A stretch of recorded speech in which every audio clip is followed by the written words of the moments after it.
Welcome to Gen Z Hoops, the Gen Z basketball, coaching, and sports business show. On this podcast, you'll learn from professional players, coaches, and executives from all over the world and see the court in a brand new way. And now, joining you courtside, your Gen Z host, John Hartofilis. Hi, Tommy. What's going on? Hey, John. How are you, man? Awesome, having a great day, and obviously really excited to speak with you. Your story is phenomenal, and it's really great to just kind of jump into that. Just kind of to dive right in. Growing up in Lithuania, traveling to the U.S. to play in Chicago against a bunch of high school teams back when you were 13. You can talk a little about maybe like that early journey for you and falling in love with the game, and maybe what it meant for you to come here and play in the States and kind of just continue that basketball journey. Sure. Lithuania, is such a big basketball country. A lot of kids, I was growing up and still, we all play basketball, and it's by far the number one sport in the country. So it's kind of, I was fortunate to go to the Marčiulionis Basketball Academy. He was the first Lithuanian to play in the NBA. Šarūnas Marčiulionis played for the Warriors, played for the Denver Nuggets, and, Sacramento Kings and all those teams. And he was, kind of like an idol growing up, one of the idols. I ended up going to his basketball academy. And it kind of allowed me to, travel the world in many ways. Back in 2000, that's when we went to the States for the first time. It was a huge deal. It was me and a bunch of my teammates. Yes, we were 13, and it was a great time. Went to Chicago for the first time. Kind of got to experience, the U.S. Played a bunch of schools, high schools in the United States with our team. So it was a fantastic experience. And, just kind of kept playing, and then ended up going to school in the States later on. So it was kind of a crazy thing to experience the US when I was young, and then actually ended up being there when I was a little older. Definitely, it's so cool, and it's funny when you said 2000 because that's actually the year I was born, and thinking about the parallels there. But also just thinking, obviously you mentioned that how he's just one of the people in a long list of mentors. Who are some of those other guys, maybe? Because for those of us in the States maybe that don't know too much about Lithuanian basketball, that really maybe made you think that basketball is something you could definitely do.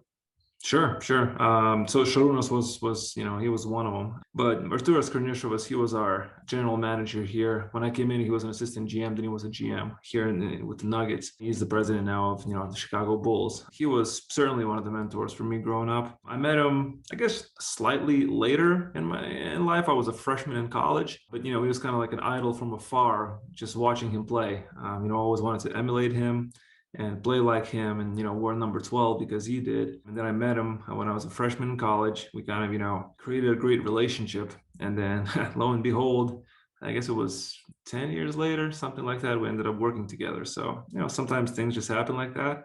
And I guess he was, I'd probably say like he's probably the biggest mentor for me, just because I was the most familiar with him because he was a basketball player. And then ended up having other mentors in life as well, especially when I joined the Nuggets, Tim Connolly and Calvin Booth being those guys as well. So been fortunate to have people around my life to kind of guide me the right way. And it's a never-ending journey.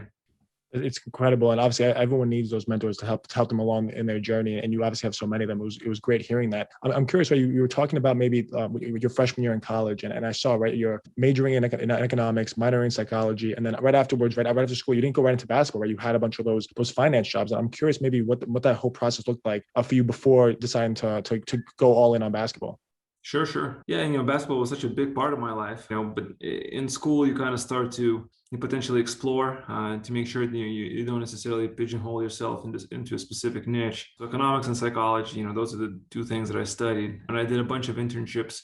Freshman summer, went back to Lithuania, I did a finance internship, or more of a consulting internship and a finance internship. Actually, that was a pretty busy summer. Sophomore year, interned with Ernst & Young, and then junior year ended up interning with the NBA in New York. And then senior year, kind of, we had early fall recruiting. At school, we had companies come in and recruit people to join workplaces as soon as they graduate. So I ended up kind of jumping on that. I ended up doing finance for 2 years. Now, basketball was always kind of at the back of my mind. Always thought that I would come back in some way. Didn't quite know exactly how just yet, but it was a good experience. I'll say this: it was a good experience to kind of spend some time away from basketball and maybe gain specific skills that basketball may not necessarily always give you. I did that, and I'm glad I did the finance internship. Wasn't necessarily my cup of tea, but I think it's extremely important for for younger kids and people kind of graduating, whether it's high school or college, to try. Don't try to kind of put yourself in a situation like, hey, this is my dream. I want to do that specific thing. It's amazing if you do know exactly what you want to do, but I found it kind of, it's rare for an 18-year-old or a 20-year-old, a 20, even 23 or 24-year-old to know exactly what they want to do in life. So try to kind of, diversify your experiences a little bit. And then, you will find your calling soon enough, as long as you know what's out there. So that's kind of like what happened to me, and I'm glad I did it. And then I feel like now, I'm doing exactly what I'm supposed to be doing.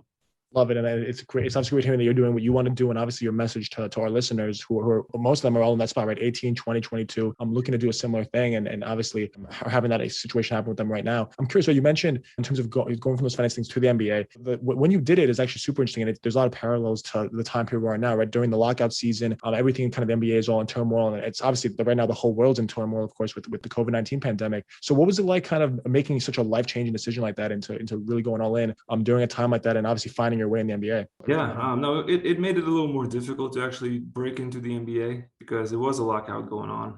I guess my first choice was to go to New York and kind of join the league office there.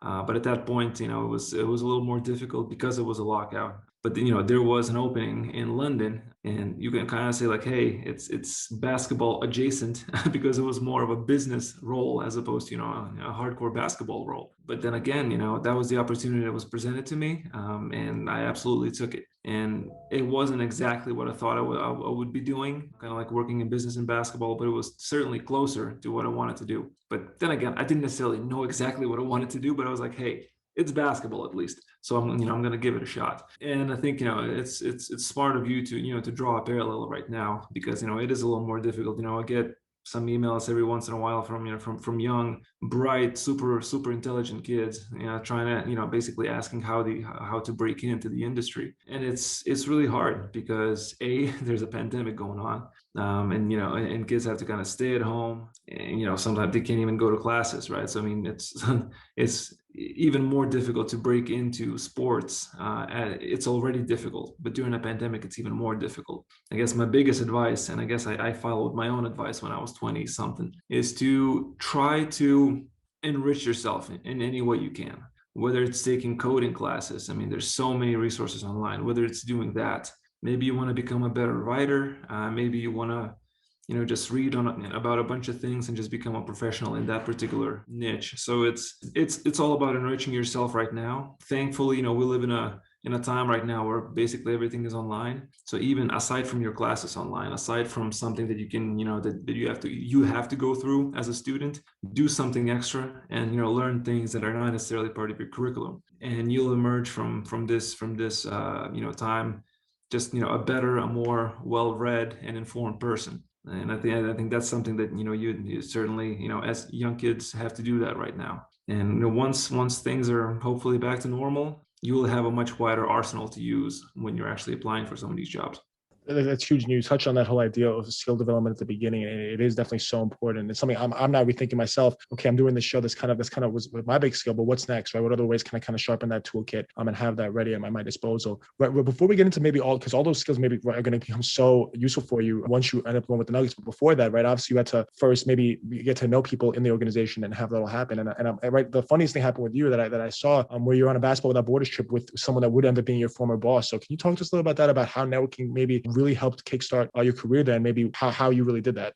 Yeah, no, and I think it actually speaks to how serendipitous and how crazy life sometimes is. When I first joined NBA in London, I had a chance to go to Moscow, and that's where the Basketball Without Borders camp was taking place. And the reason why I actually ended up going to Moscow was because I spoke Russian, because I took Russian in college.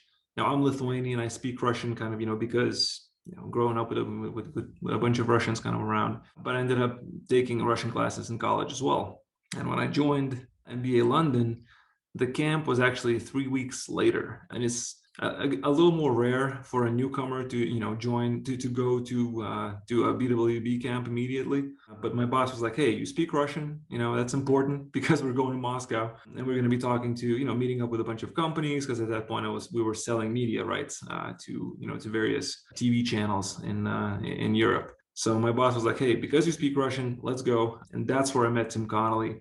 I knew Arturas, of course, and Arturas was there too. And that trip completely changed my, the trajectory of my professional life, because Tim a year later offered me the job with the Nuggets. So when you really think about it, the fact that I decided to take that Russian class in college ended up like landing me a job here with the Nuggets. You never know what skill is going to take you somewhere. It may seem completely irrelevant, it may seem completely useless, and then lo and behold, sometime that particular thing is going to propel you. So it makes it, in a way, it makes it harder because you don't know what to focus on. But in other ways, it's more exciting because anything can land you anywhere. So that's my own thing. If I was focusing on a specific thing and not take the Russian class, I would not be with the Nuggets right now, most likely. So yeah, it was a crazy story. Also speaks to the fact that, hey, you have to meet people, and sometimes it happens by accident. And all you can do is just put on the best face you can, which you should do 100% of your time anyway. And just treat people with respect, and then and the good things will happen to you. Of course, that good energy is right. It's going to get rewarded. The universe is going to say, okay, right, Tommy's been exuding all this good energy. Let's give him some good energy back. And obviously that's what happened. And definitely some great advice there. But for our listeners, right, you've been with the Nuggets since 2013. So not in the front office per se, but obviously around there from basically when this whole nucleus kind of got put together, right? Where everyone on the team has almost been kind of assembled during that time, right? All through the organization itself. But I'm curious, right? You've been quoted before talking about how like kind of analytics are kind of a piece of the puzzle. It informs the bigger decision of maybe that whole tree, but it's just a branch in that entire decision-making process. I'm curious, I saw that one of your first projects was going into statistical analysis, right, heading into free agency and thinking, how much do we value certain things? Like, what did that really look like for you, maybe that first day on the job and kind of spearheading this analytics department? Actually, the project that I ended up doing, it was right before I joined, before I guess I was hired at that point, but I ended up doing it before I physically came to Denver. Yeah, it was, again, at that point, analytics was just starting out to be a much more prominent tool, and I had to rely on a lot of instinct and just the stuff that I learned back in finance. Like, hey, all these numbers are there. Let's see if we can predict something. So you take everything that happened in the past and you try to predict the future, which is extremely difficult, of course, but that's the best way we can usually do things. So I ended up like doing a project on a certain free agent that was leaving, or potentially not leaving.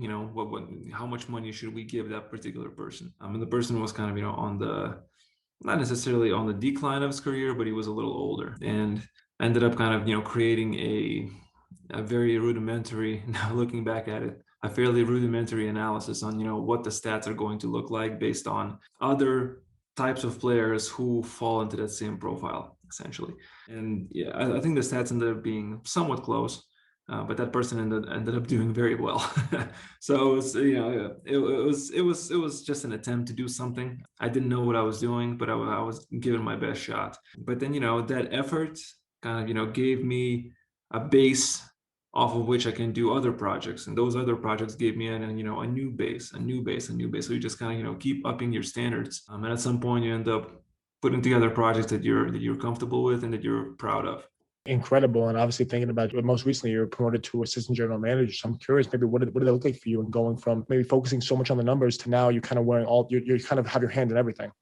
Yeah. And it's all credit to Tim Connolly. And, later on Calvin Booth when he came in, and Arturas, of course, those guys, Tim, especially, I mean, the way he runs our team, which is, at some point, if I do get a chance to run my own team, I mean, I'll always emulate what Tim does. I mean, he empowers people. He gives people ability to do other things as well, not just one particular thing that they're quote unquote good at. He exposes you like, hey, give this a shot, or give that a shot, right? I mean, try to kind of diversify, as we said before. I mean, if you diversify what you do, eventually you'll find something that you're really good at. Something that you think you're good at may not be the best thing that you do. I think Tim really,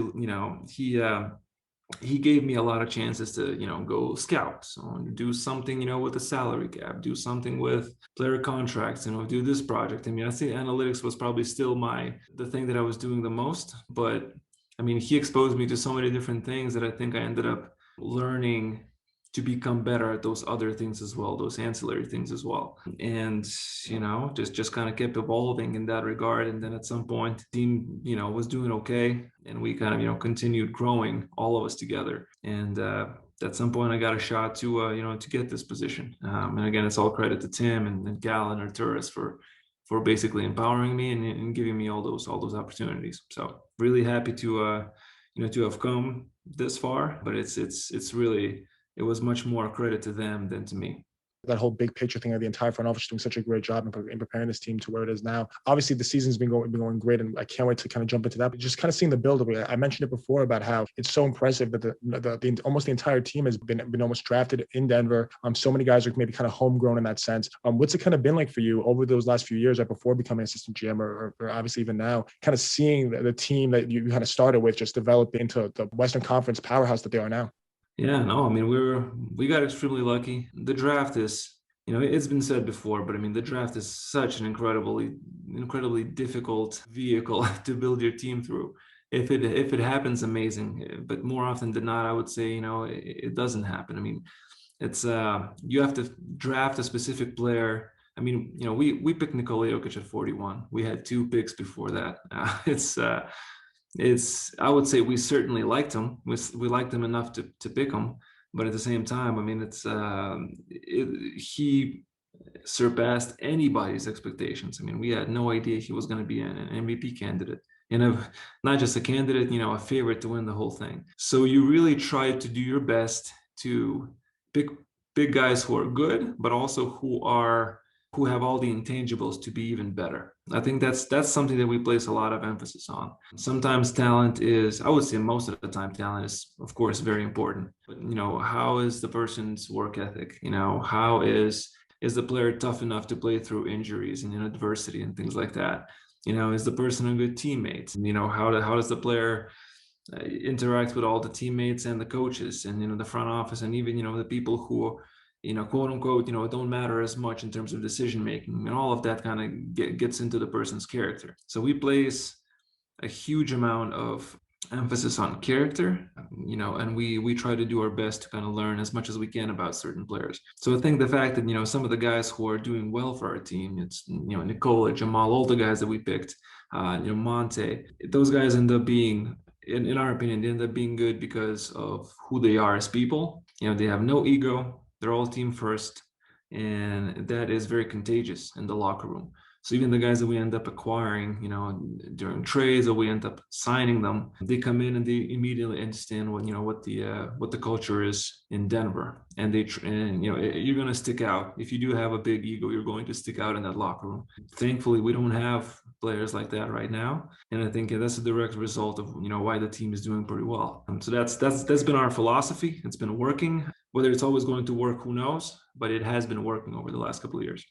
If it's safe to say it has been working, and especially what you mentioned at the end about guys that you're acquiring, automatically kind of adjusting to the system real quickly, understanding what it means to be a Denver Nugget. And right after the trade deadline, right, you guys went on an 8-0 win streak. Just all these guys kind of really buying in and playing really motivated, as opposed to maybe some teams maybe taking a super long time to kind of gel and figure it out. What are those games looking for you, and what makes you think that it makes it so easy for you guys to kind of just gel right away? And all those guys play so well together.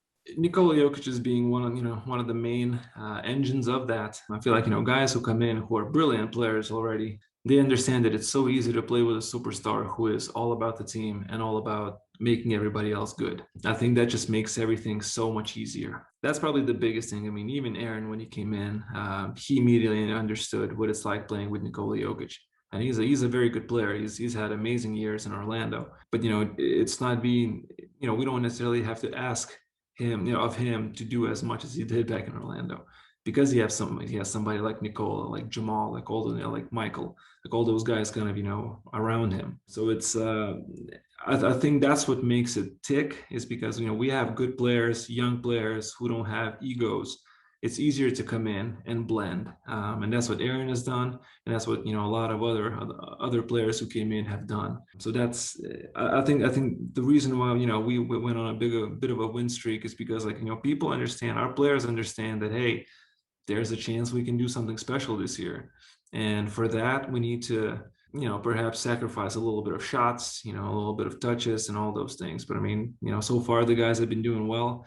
Jamal going down, of course, is a very tough break. And he is an incredible player. He's an incredible human. So, we feel bad for him, but at the same time, we know he's going to be more than fine because of who he is as a person and as a warrior. But it doesn't change our plans. I mean, the guys are going to continue. They just have to step up and keep try to do a little bit of what Jamal had done for us.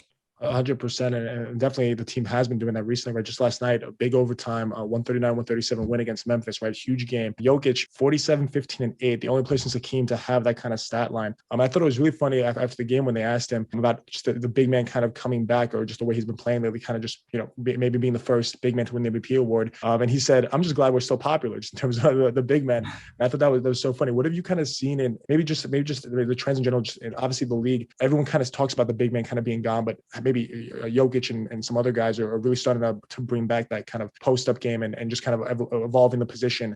Yeah. No, it's I think the big man, it has evolved to a point where it's kind of hard to call Nikola a standard big man, right? I mean, he's not the, feed you in the post type of person. He certainly can do that. And, he did plenty of that yesterday. But obviously the biggest thing about Jamal and other players in the league, some of the bigs in the league that, that he's kind of competing against, is the fact is how versatile they are. I'd say 10 years ago, big men didn't shoot threes. Now it's very much a standard thing to see. They didn't pass like Nikola. Now you see a lot more big men actually, incorporating that. Now, there have been big men who pass the ball well. I mean, one being my countryman Arvydas Sabonis. I mean, so it's not like he is completely an anomaly, but I mean, the fact that Nikola does that on such high level, that makes him an anomaly. And, I've never seen anybody with an IQ with IQ like that, somebody who reads the game the way Nikola reads the game. It's both simple and extremely complex. It can be the simplest read of all, and it can be, I don't know how he saw that particular play, or that person cutting 5 seconds before he actually cut, and of course his touch and all that. I mean, he's a different animal as far as big men are concerned. And while we're seeing other big men emerging as very versatile players as well, I think Nikola still he's on a tier of his own in terms of kind of the way he plays the game, the way he sees the game, and the way he feels the game. Definitely, maybe those traditional big man that's maybe just can only do one thing is gone, but there'll always be room in the game for a guy like Jokic who can do it all. And like you said, he's at such a high level that it makes him an anomaly. Thinking about that, obviously, I'm really excited for the rest of the season for the Nuggets. And by the time this episode goes up, there'll probably be a few more wins or a few more monster performances from Jokic to kind of think about. When people listen, they're like, oh yeah, didn't he have 40 that other night? So definitely really excited to see the end of the season heat up for the Nuggets and all this great thing for the organization. Tommy, thank you so much for coming on the show. I mean, this was awesome. Your story is incredible, and obviously really rooting for the team this year. Thank you. Appreciate it, John. Thanks for listening to Gen Z Hoops. Make sure to follow, like, and subscribe on Instagram, LinkedIn, and all major social media platforms at Gen Z Hoops. You can tune in and subscribe on Apple Podcasts, Spotify, YouTube, and every other podcast platform on the planet. Get ready for the next episode.